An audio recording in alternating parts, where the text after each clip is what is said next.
Welcome to Always the Jags. With the NFL season only a couple of weekends away, so crazy that it's starting already. We're going to be talking about the Jaguars 53-man roster. I was originally going to do a roster prediction after the preseason, but I didn't get a chance to. I wanted to do it after the game against the Dolphins, and then after that game, they started cutting down names so quickly, and my prediction, ended up lining up pretty much with what the 53 roster ended up being. So I'll just talk about what my surprises are and what I thought and who I thought was going to be on the roster, and then we'll kind of go from there. First of all, Duval, Jaguars are going to be so good this year. Watching that drive against the Dolphins, and I guess that was the Dolphins starters on defense, but I mean, the Dolphins are coached by Vic Fangio right now, and that's one of the best defensive minds in football. And so, again, it's the preseason. They weren't throwing out all their stops. But to see the way Trevor Lawrence effortlessly moved us down the field on 2 straight drives, like had Tank Bigsby not fumbled, those would have been 2 touchdowns. Easy. Like, easy money. And, like, if Tank Bigsby didn't fumble on the 1-yard line, Doug probably would have pulled the starters out because Trevor Lawrence just looked so good and like he's in so much command of this offense. So it really has me excited for everything to come. I think we're definitely going to be talking about the Jaguars having the number 1 seed in the AFC. But for right now, let's break down the roster and talk a little bit about what I'm going to do this year. So this year, I'm going to try to release the podcast on Tuesdays. I know today's Thursday, but I'm going to start by releasing it on Tuesdays. So next Tuesday, I'll probably drop another one, getting us a little bit more ready for the season. Actually, the next one I drop will be more about fantasy football and what I'm going to be talking about. So, because I'm going to be talking about primarily the Jaguars, what we're doing, how we're looking, talk about a review of the last week's game, as well as my prediction for the game coming up, stat leaders, and then I'm going to be talking about fantasy football. Who won, who didn't win, who I'm going to draft, who I think, is going to be a good person to pick up. And so next week, I'll drop pretty heavily into fantasy football. But for today, we're going to talk about the 53-man roster for the Jacksonville Jaguars. For the quarterbacks, no real surprise here. Trevor Lawrence, CJ Beathard is his backup. Trevor Lawrence, to me, like, really any player in the NFL, like, they call them veterans after, like, the first couple of years. I think you're a rookie until you finish out your rookie contract. And I say that to say, like, Trevor Lawrence is still kind of a rookie. Like, he's still young enough in the NFL that having a veteran presence behind him is extremely valuable. Nathan Rourke made some incredible preseason plays, but Trevor Lawrence doesn't need that. Trevor Lawrence needs CJ Beathard to make him better. This whole season is about making Trevor Lawrence better. And Nathan Rourke can't provide that, steady hand presence. Like, CJ, it's kind of like a pseudo coach role is what CJ Beathard is doing. And he can pilot the offense for a couple of drives, if Trevor's out. If Trevor gets hurt in the middle of the season, that will hurt us a lot. Because I don't think CJ Beathard is a guy that can win you multiple games in a row. But he's a guy that's there to make Trevor better. And that's what he does. And that's what he's continuing to do. Hopefully Nathan Rourke gets on the practice squad if he clears waivers. But there's a lot of teams that saw the plays that he made, and they could use a backup quarterback like that. So I guess we'll see. But definitely a practice squad candidate. And I'd say, like, when Trevor Lawrence is in, like, his 5th, 6th year, he won't really need that CJ Beathard type. Having a younger guy like Nathan Rourke behind him, something like that as the backup, that's when that would make sense. Moving on to running backs, I wasn't sure if we were going to keep 4. If we were going to keep 4, it was very obvious that it was going to be Travis Etienne, Tank Bigsby, Dearness Johnson, and JaMycal Hasty. I think the question was just, were we going to keep 4 or not? And so since we're keeping 4, this is probably, it might be premature to say it, but I would say this is the deepest running back room in the NFL. Like, every single guy on here has starting experience except for Tank Bigsby. And he already looks like a starter based upon the runs that he made. And you saw the way when Doug had the first team offense, I think he had Tank Bigsby out there a little bit more than he's going to throughout the season, just because he wanted to see what Bigsby could do. But that's probably the way he's going to do it. Mix it up. Like, you got to either defend us through the air with Trevor Lawrence chucking passes to Ridley and Kirk, or you got to fight against 2 different kinds of running backs. You've got Travis Etienne, a guy who's going to slip between guys and has that home breaking speed, or you got Tank Bigsby. He's literally a tank. And so just by switching it up, it's like it's going to confound defenses so much. And we already saw exactly what it did to Miami. 2 touchdowns. And that heavy reliance on the run is only going to make Trevor Lawrence better. I know people probably didn't like how much that we ran the ball, but especially getting Calvin Ridley more and more into the offensive, I think we're going to see a lot more running the ball at the beginning of the year. And then the passing game is going to open up more as Calvin Ridley gets more and more used to being back in the NFL. So yeah, I definitely think this is the deepest group. Like if any of these guys get hurt, if Tank Bigsby gets hurt, I'm not worried. If Travis Etienne gets hurt, I'm not worried. Now if they're out for the season, that's a different story. But any of these guys can pick up. And like Dearness Johnson is the perfect backup to Tank Bigsby. In the game where he started, he had 153 yards. And JaMychal Hasty has had crazy games with like 100 yards before. He can easily back up Travis Etienne. I think it's the perfect complements of guys. I still think we drafted Tank Bigsby a little bit early, and I don't really think we needed to draft a running back then. But we have him, and now we have the deepest running back room in the NFL. So, moving on to wide receivers, I was a little surprised that we decided to keep 7. My prediction on who was going to make the first 6 spots, I was spot on. Obviously, Calvin Ridley, obviously, Christian Kirk, obviously, Jay Jones. Those are our big 3. Jamal Agnew is the return guy and a backup guy who can make some plays as well. Obviously, had to keep him. I figured we were going to keep Parker Washington because I don't think he showed as much in the preseason as we would have liked to see. But based upon his upside, the fact that we drafted him and he had a good camp, I figured he was going to make the roster. And then Tim Jones, he's a great special teams guy, a great gunner. And then when he caught that, I think 74-yard touchdown from, it was either Rourke or Beathard in the preseason game against the Dolphins, I knew that sealed it. He had that 6th wide receiver spot. The thing, Elijah Cooks was able to make it as a rookie, which I think is really cool. It was either between him and Seth Williams, I feel like. Jacob Harris was good, but like he's kind of that same like speedy receiver. And I think Tim Jones already is faster than him. And we already have that in Zay Jones, Jamal Agnew, and Tim Jones. And Harris didn't offer more than what they had. However, between Seth Williams and Elijah Cooks, I really do think it was a toss-up. And they do offer us another possession-type jump ball big guy receiver. Because we don't really have that. Like Calvin Ridley is more of like a route-running demon. Christian Kirk, again, kind of the same thing. He's fast. And then Zay Jones is a field stretcher. I mean, Christian Kirk is like a slot guy. And Zay Jones is the field stretcher. And so, like, Allen Robinson was like that possession-type receiver that we had. And that's kind of what we want to do with Parker Washington. But I think Elijah Cook showed a lot of that in the preseason. And so keeping him, I think, is a good idea. Because even in red zone situations, Doug might say, Cooks, go out there for a play. See if you can catch his touchdown. And we might see a lot of that, which would be really cool. And so this wide receiver room, I mean, again, I'm not going to say it's the deepest in the NFL, but I would challenge you to name me 3 wide receiver rooms that are better or deeper, I guess. Like the Bengals have a big 3 with Chase, Higgins, and Tyler Boyd. Obviously, they're all excellent, and Higgins would be a number 1 receiver on a number of NFL teams, but they still don't really have a field stretcher, and there's not really any guys beyond that. And then you look at the Dolphins, like I said, obviously it's Hill and Waddle, but then who else? There's no one else besides Hill and Waddle. And obviously they're extremely fast and like worth like 2 receivers in and of themselves.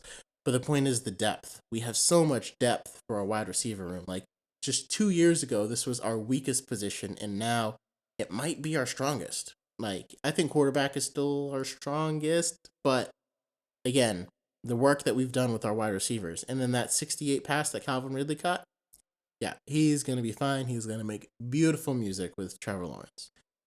Then we have tight ends. Tight ends, I kind of thought we were only going to keep 3. I wasn't sure if we were going to. All the reports were saying that we were going to keep 4 because Garrett Prince was just lighting it up in camp. But I don't think Garrett Prince was doing enough. Like, part of a reason why people will put a player on the 53-man roster is if they think they won't clear waivers. But to me, I don't think Garrett Prince did enough to prove that like he's not going to claim waivers. He seems like he's going to be a great practice field guy, practice squad guy, and I think that's what he's going to end up being. So We kept three starters. Obviously, Evan Ingram was the starter for the tight ends after he got that deal done. That was not much of a surprise. And then we have Luke Farrell and Brenton Strange. And again, when Brenton Strange was picked, I wasn't a huge fan of it because, from everything that I had read, I didn't even know who Brenton Strange was. Darnell Washington in the draft was like the blocking tight end, and that's what we needed after we lost Chris Manhertz. And I thought Darnell Washington, like, seeing as he was available in the second round, I don't know why we didn't pick him.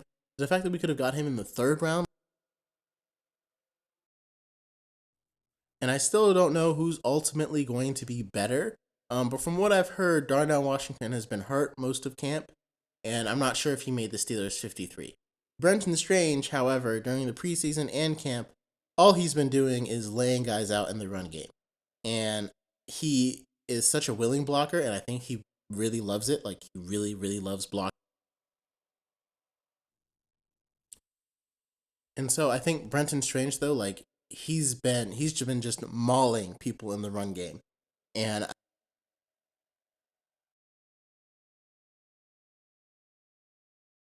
heard Brenton Strange has been just mauling guys in the run game. And so, I don't know, they say tight end is one of the toughest positions to adjust to in the NFL. I think Brenton Strange comes in the perfect situation because he's not the starting tight end. So for his first year, they're like, hey, Evan Ingram is the pass catcher.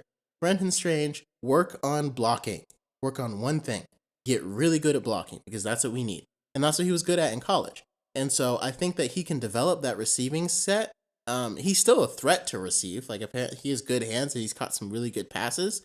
But it's like this will give him a chance to really hone in and be so good at that. And then I don't know if he'll eventually take over for Evan Ingram, but having that tight end who can do both. So like when George Kittle is on the field, you don't know if they're going to run or throw because George Kittle is just a threat of as much to block as he is. So it puts the defense in a bind. You don't know exactly what they're going to do when they come out. But if Evan Ingram comes out into the field, they know, okay, Evan Ingram doesn't really block very well. It's probably going to be a throw to him. Brenton Strange comes out, they're probably going to know, hey, again, probably going to be a throw, probably going to be a run because Brenton Strange doesn't catch very well. So like a defense can tell what you're going to do. But eventually, Brenton Strange might be able to take over that role. Next, we're going to talk about the offensive linemen. So for the offensive linemen, um, it's not really much of a surprise here. We're keeping 8. Again, we got Walker Little, Ben Barch, Luke Fortner, Brandon Scherf, Anton Harrison as the starters, and then Tyler Shatley, Cooper Hodges, and Cole Van Lannon because, of course, Cam Robinson is serving suspension. And so we definitely need to have a backup center in there, and it's nice that Shatley can play a little guard, so if Scherf gets hurt or Barch gets hurt, he can also come in. Cooper Hodges, I think, is a rookie that they want to maybe take over for Scherf one day. So I'm glad that he made the roster. It shows that he's making progress. I think that's a fine backup to have.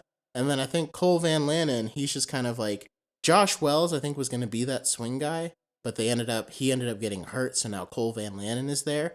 And then when Cam's eligible to come back from suspension, I think they're probably just going to release Cole Van Lannon and let Cam come back onto the roster.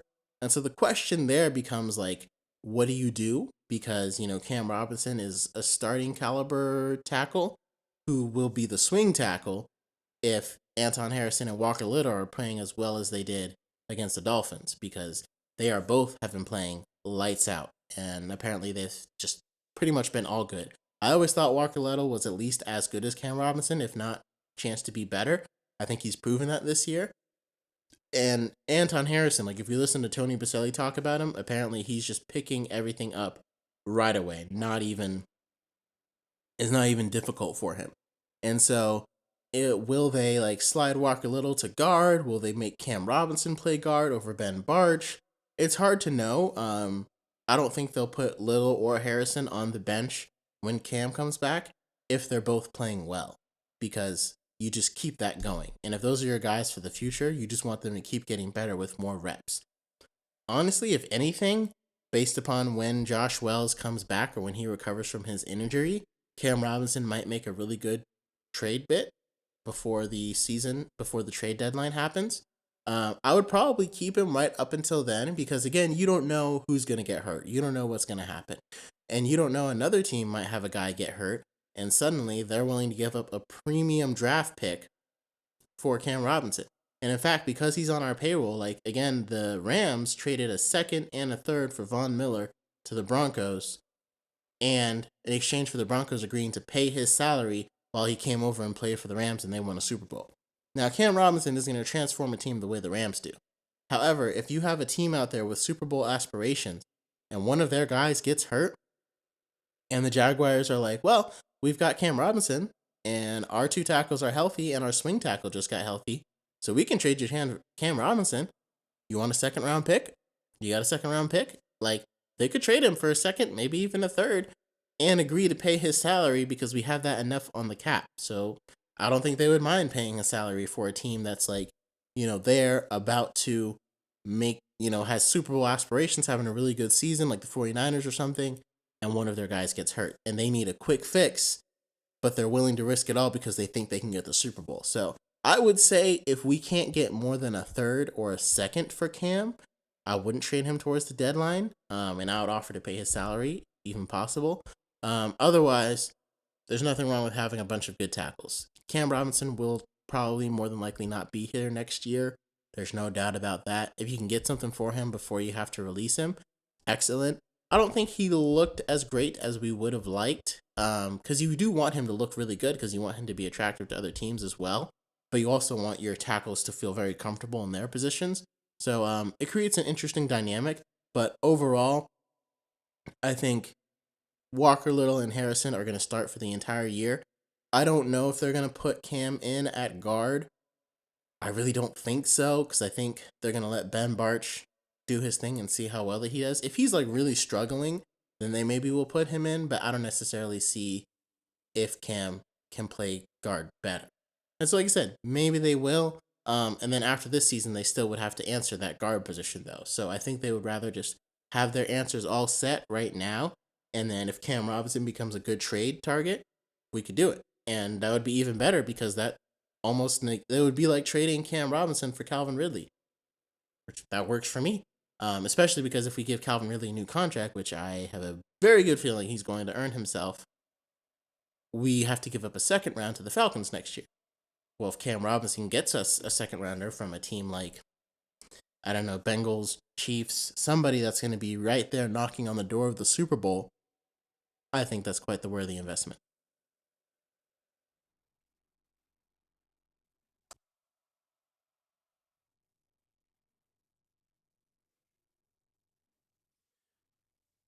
All right, and now we're going to take a look at the defense for that 53-man roster. Overall, especially after looking at the 53-man roster on the offense, we are good. We are so good. We've got weapons everywhere, deep backfield. The offensive line is also deep. I feel like this is really a chance for the Jaguars to have an incredibly prolific offense. And it's weird because in the last times the Jaguars have been good, it's usually been the defense carrying the offense. But this year, I think it's going to be the exact opposite, with the offense carrying the defense. And we'll talk about it with who they decided to keep on the roster. So we have outside linebackers. They decided to keep 4. So this is our edge positions. Of course, you got Josh Allen, Trayvon Walker, and then K'Lavon Chaisson and Ibsir Adula. Now, here's the part to me where I think I'm concerned for the Jaguars, because I think Trayvon Walker can take the next step. And I think Josh Allen, like, if Trayvon Walker takes the next step, that will help free up Josh Allen. However, I still think we had a chance and we could have brought in another guy. Like the Browns, they already have Myles Garrett, and they signed, I can't remember his name, but they signed that guy from the Cowboys. And then they went and traded for Zadarius Smith. And so now they got a deep outside linebacker group. And that's what I think the Jaguars really needed to do. I would have traded K'Lavon Chaisson for Zadarius Smith and maybe threw in a pick. Or I would have traded for Danielle Hunter There's still some like good veteran um outside linebackers you could sign, like Frank Clark for maybe a couple of downs, but it's like again, he only showed up in the postseason and he's still gonna cost at least 8 million. And Zadarius Smith had 10 sacks last year. So outside linebackers is probably my biggest worry and fear because we are really banking on Trayvon Walker to take the next step. And to me, it's like giving up a draft pick to get a guy like Zadarius Smith. So it's like, okay, if Trayvon Walker doesn't take the next step, we still got a guy who's experienced. Or Zadarius Smith could help Trayvon Walker take the next step. And he could help mentor Josh Allen because he's been doing it longer than Josh Allen has. To me, that was all just a missed opportunity. And I don't know if there are any edge guys around the league that we could really trade for. Any guys who are on the market, especially after the Vikings re-up Danielle Hunter. It's kind of like this is pretty much what we got. I'm surprised Kayvon Chason made the roster. I like Yasir Abdullah. I think he's been standing out in the preseason and the camp. Kayvon Chason, I probably would have tried to see what I could get for him on the trading block. See if there's a team that wants to take a flyer on him. And I probably would have wanted to make a trade for a veteran edge guy that maybe or maybe not might not be making the team. Like even signing Yannick Ngakoue. I know he doesn't want to come back here, but I mean there were rumors that there would have been a mutual reunion. He would have been a good guy to have in the room because yeah, he's a liability in the run game, but he's a quarterback hunter. And you can pay him for his quarterback hunting and put him in on pass rushing downs. So I guess don't really have much else to say about the outside linebackers other than that. I'm hoping Allen Walker is enough, but there's a pit in my stomach telling me that they might not be. Now the offense hopefully will be playing with a lot of leads, and if we get a couple turnovers here, it'll free them up to rush the pass rusher more effectively because teams won't be able to run the ball. But even still, it feels like we needed to get another veteran in that room who did it last year. To me, Zadarius Smith would have been perfect, and we kind of whiffed on that one. Next, we have defensive linemen, where we've got Devon Hamilton, Roy Robertson Harris, Follow Fatukasi, Foley Fatukasi, Adam Gossis, Tyler Lacey, and Jeremiah Ledbetter for a total of 6. This is a good defensive lineman room. I think Devon Hamilton and Roy Robertson Harris are playing really well, and they make a very good combination. Foley Fatukasi, I guess we'll see him healthy because he didn't have the impact that we thought he was going to have last year. So maybe a year removed from that, he was fighting injuries all year. And unfortunately, Devon Hamilton is kind of out with a back issue, and we don't really know when he's going to come back in. So hopefully Foley can pick up some of that slack, and like Roy Robertson Harris, again, he played phenomenal at stretches during the year. Like when he showed up, he was just making these crazy, crazy good plays. I'm kind of surprised that we redid Foley's contract to be a whole nother year because I thought after last year maybe he might have been done. But like I said, we decided to keep him. I think Tyler Lacey has some upside. Adam Gottsitz is just very solid, a very solid role player, so he's good. And he can play inside or outside. So like they could move him to defensive end or outside linebacker a couple of times. And then Jeremiah Ledbetter had some good plays in the preseason. He's a veteran guy who's kind of been around the league. And I think he made himself known in the preseason. And honestly, his performance against the Lions probably got him a roster spot. And he might be playing a lot of nose tackle for Devon Hamilton because he won't be in the game. And again, as far as the defense and what we could have done to improve it, I mean, Javon Hargrave got a massive contract from the 49ers. I do like Devon Hamilton and Roy Robertson Harris, and I like Foley Fatukasi. But I'm like, would I trade 2 of those guys to have, because all of them are basically making $10 million each, and Javon Hargrave is making 24. So would I have traded 2 of them to get Javon Hargrave instead and like another rookie in there? Probably. I probably would have signed Javon Hargrave if it was up to me. But like I said, Roy Robertson Harris was playing really well. So was Devon Hamilton. And I don't think you could have afforded to have Hamilton, Robertson Harris, and Hargrave. So, like I said, I think the defensive lineman room is good. I hope they can get some more pocket push. It feels like they're much better at stopping the run. Like Robertson Harris has broken up a lot of plays in the backfield and just completely annihilated the run. And Devon Hamilton is very stout against, and Devon Hamilton has been doing a lot better at pocket pressure and inside push. And if we get some inside push, that might help with our outside linebackers as well. It'd be really nice if we had a guy that like specialized in that, I guess. But again, Devon Hamilton might kind of become that guy. But he has injuries, so there's a little bit of room for concern on the defensive lineman.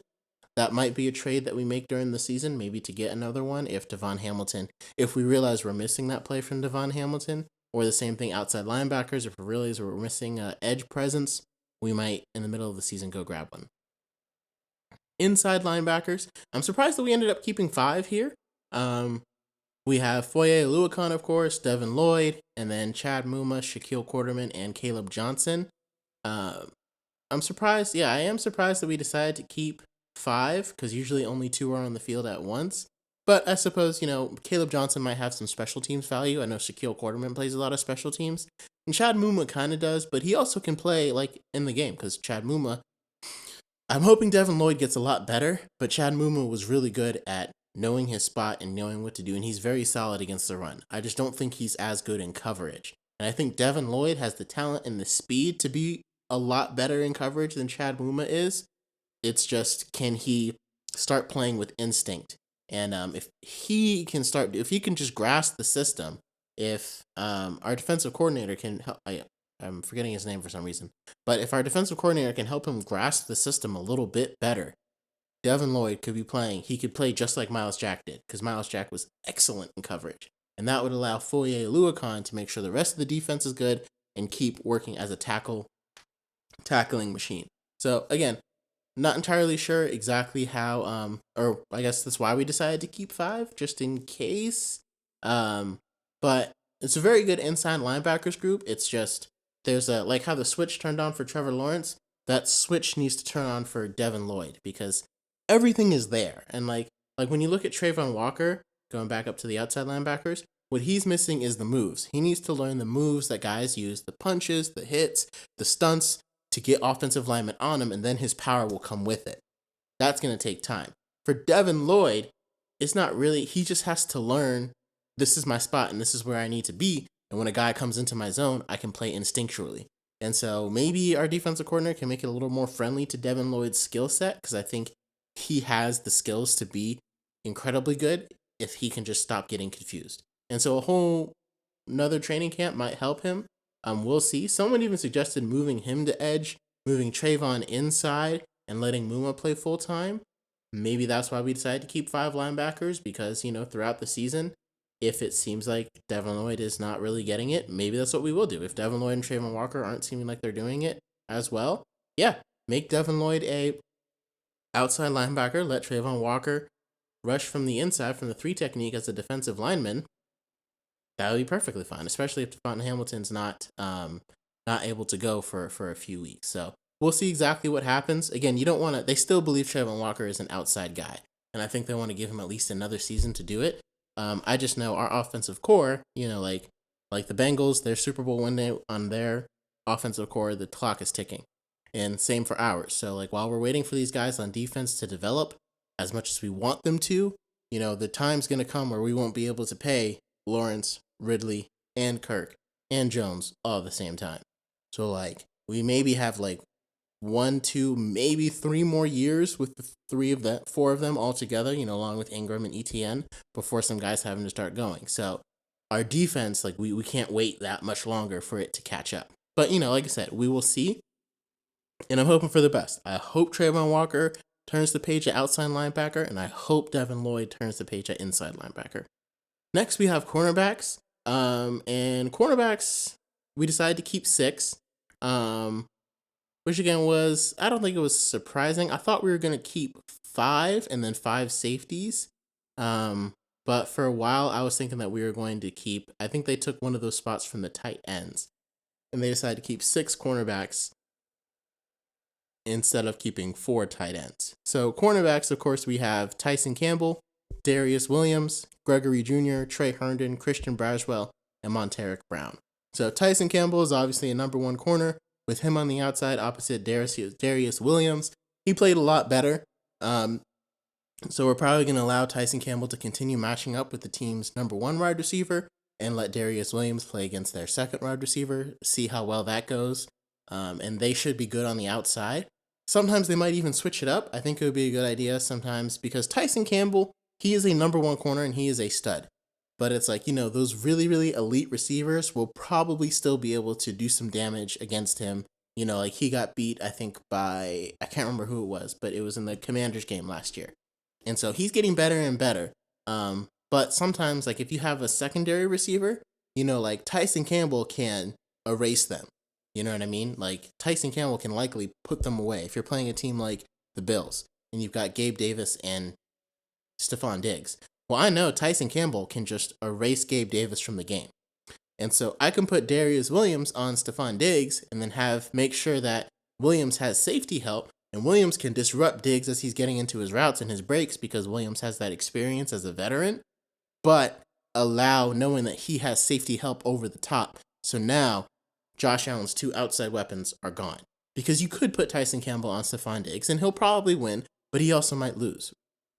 And you could give him help, and you could put Darius Williams on Gabe Davis, and again, he probably win, but he also might lose a couple of them. And so instead, if you switch him and give safety help, that erases them completely. So that's another option that the Jaguars have as far as mixing around. But again, Tyson Campbell is 100% a stud. Love Darius Williams. I like Darius Williams. I like his play. I think he got a lot better once we took him out of the slot, which brings me to our biggest issue is 100% the slot. Trey Herndon just doesn't have the speed to play in the slot.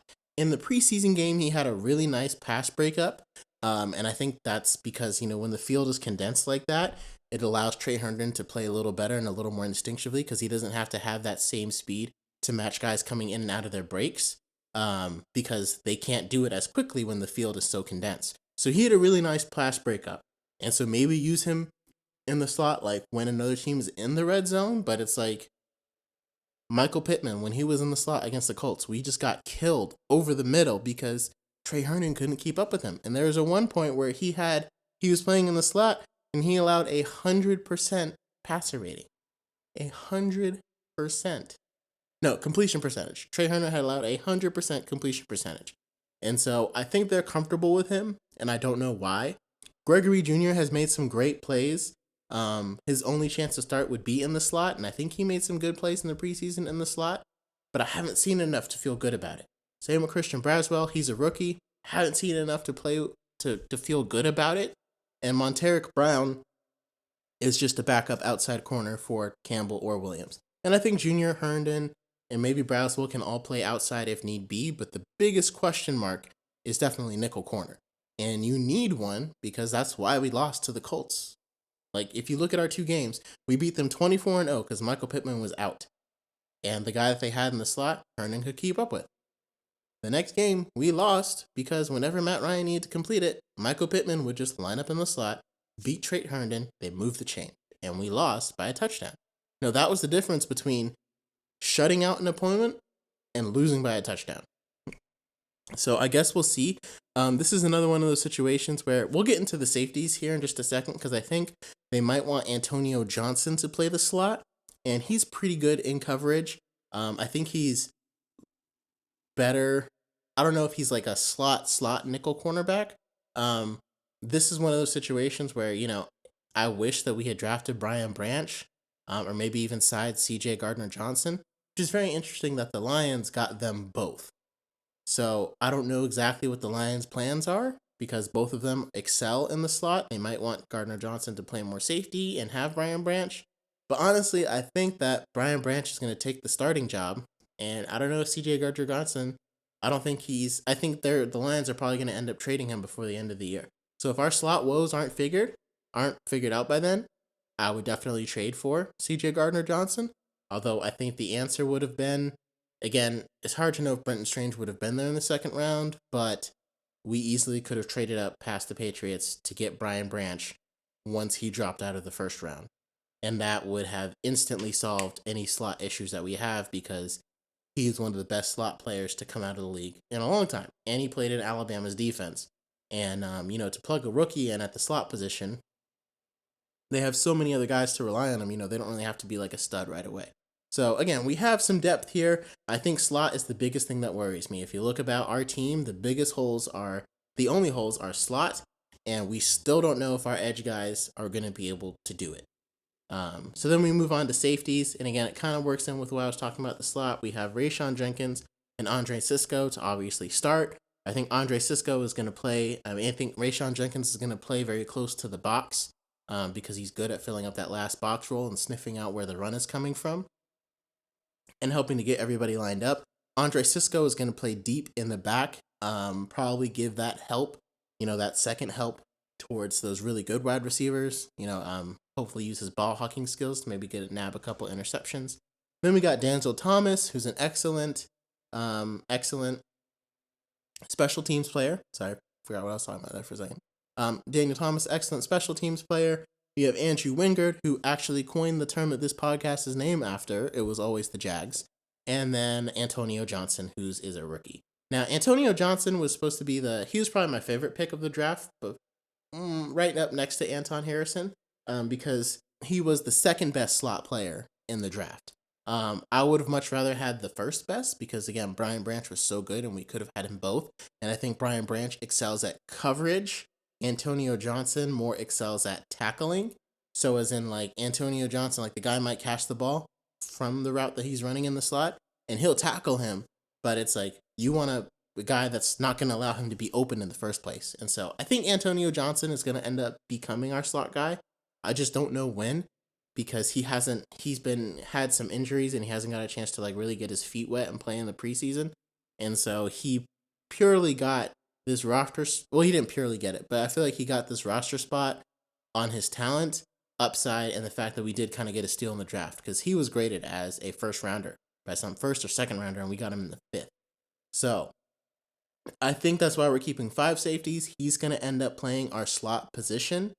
So I guess, again, we just have to kind of see what happens.